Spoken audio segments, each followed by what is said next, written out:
चनिया गवैया को टिकट दे रहा है, दौड़ी बिछाए हम लोग, कुर्सी लगाए हम लोग, बूथ कमेटी बनाए हम लोग, पन्ना प्रमुख बनाए हम लोग, कार्यकर्ता के सुख दुख में जाए हम लोग। और टिकट किसको मिलेगा? मैथिली ठाकुर को। उसका दोस्तों, कभी सोचा है आपने, एक कार्यकर्ता जो सालों तक पार्टी का झंडा उठाता है, गांव गांव जाकर पर्चे बांटता है, बारिश में, गर्मी में, सर्दी में नारे लगाता है, विरोध झेलता है, घर परिवार छोड़ देता है, आखिर उसे टिकट क्यों नहीं मिलता? क्यों हर चुनाव में उसका हक छीनकर किसी हीरो, किसी सोशल मीडिया स्टार या किसी मशहूर चेहरे को थमा दिया जाता है? नमस्कार दोस्तों, मैं हूं आपके साथ ऋषभ चौहान। आज बात उस हर कार्यकर्ता की है जो सालों से कमल के लिए पसीना बहा रहा है, हाथ के लिए गली गली घूम रहा है, झाड़ू के लिए जूझ रहा है या साइकिल के लिए खुद को मिटा चुका है। दरभंगा के अलीनगर सीट से बीजेपी ने टिकट दिया है मैथिली ठाकुर को। हाँ, वही मैथिली ठाकुर जो सोशल मीडिया पर भक्ति गीतों और लोक संगीत से मशहूर हैं। यूट्यूब पर करोड़ों व्यूज, लाखों फॉलोवर्स और एक साफ सुथरी छवि। लेकिन सवाल यह है, क्या लोकप्रियता ही राजनीति की योग्यता है? जब दरभंगा और मधुबनी के असली कार्यकर्ता, जिन्होंने सालों तक कमल खिलाने के लिए अपना सब कुछ झोंक दिया, उन्हें किनारे कर एक फेस वैल्यू वाली उम्मीदवार लाई जाती है, तो यह सिर्फ राजनीति नहीं है, बल्कि मेहनत के साथ किया गया एक गंदा मजाक है। क्योंकि बीजेपी के हजारों कार्यकर्ता दरभंगा में चप्पल घिसते रहे, पोस्टर लगाते रहे, प्रचार करते रहे और टिकट मिला एक सोशल मीडिया इन्फ्लुएंसर को, जिसका राजनीति से कोई लेना देना तक नहीं था। राजनीति अब सेवा नहीं है, ब्रांडिंग बन चुकी है। अब पार्टी पूछती है, तुम्हारे कितने फॉलोवर्स हैं, कितनी रील्स बनाते हो, तुम्हारे गानों पर कितने कमेंट आते हैं, लेकिन कोई नहीं पूछता कितने गांवों में तुमने पार्टी का झंडा फहराया, कितनी बार पार्टी के लिए जेल गए, कितनी बार पार्टी के लिए लाठी खाई। क्या लोकतंत्र अब डिजिटल फॉलोवर्स पर चलेगा या फिर जनता के बीच पसीना बहाने वालों की जगह अब स्टूडियो लाइट्स के नीचे गाने वालों की है?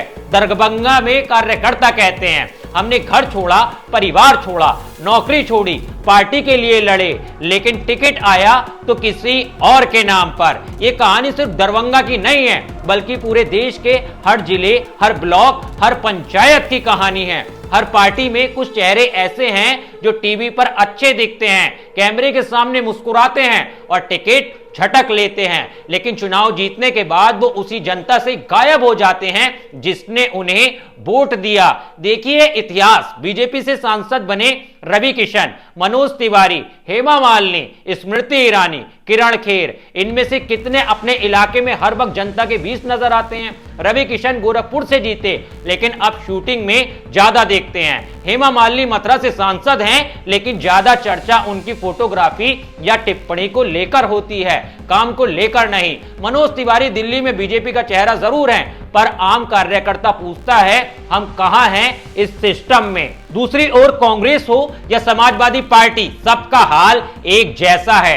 कांग्रेस में भी बॉलीवुड चेहरे टिकट पाते हैं। सपा ने कई बार स्टार उम्मीदवारों को उतारा है। टीएमसी में भी मिमी चक्रवर्ती और नुसरत जहां सांसद हैं, लेकिन कितनी बार जनता के आंदोलन में गांव की गलियों में किसानों के बीच दिखे हैं? कहने का मतलब साफ है, हर पार्टी कार्यकर्ता की नहीं, ब्रांड की राजनीति कर रही है। पार्टी के असली सिपाही वो हैं जो रात दिन काम करते हैं, लोगों के बीच पार्टी की बात रखते हैं, जो हारने के बाद भी डटे रहते हैं। लेकिन टिकट तय करते समय पार्टी हाईकमान कहता है, हमें चेहरा चाहिए, क्राउड चाहिए, मीडिया कवरेज चाहिए। क्या राजनीति अब मार्केटिंग का हिस्सा बन चुकी है? क्या टिकट अब संघर्ष नहीं बल्कि प्रसिद्धि पर मिलते हैं? क्या पार्टी अब ये नहीं देखती कि कौन जनता के बीच है, बल्कि यह देखती है कि कौन कैमरे पर बेहतर दिखता है? राजनीति में यह भेदभाव अब सामान्य हो चुका है। एक कार्यकर्ता 20 साल तक पार्टी के लिए काम करता है, लेकिन जब चुनाव आता है तो किसी सेलिब्रिटी या इन्फ्लुएंसर को टिकट देकर कह दिया जाता है कि तुम अगली बार देख लेना। क्यों?